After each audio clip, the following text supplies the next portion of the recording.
how to use the momentum trading strategy. Today we will show you how to use the momentum strategy for quick trades starting at 5 seconds. This is a strategy based on the use of the momentum indicator created by French mathematician Paul Émile Appell. Momentum shows the strength and direction of the trend, as well as the further potential of its development.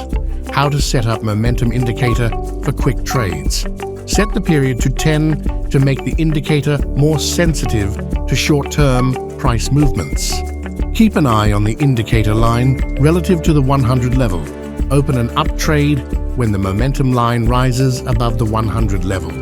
This is a signal that the price is gaining speed and may continue to rise. Open a down trade when the momentum line falls below the 100 level. This is a signal that the price is losing speed and may begin to fall. Combine momentum signals with other indicators such as RSI or MACD to improve accuracy. You can learn how the RSI and MACD indicators work in these videos. Happy trading on Pocket Option, link in the description.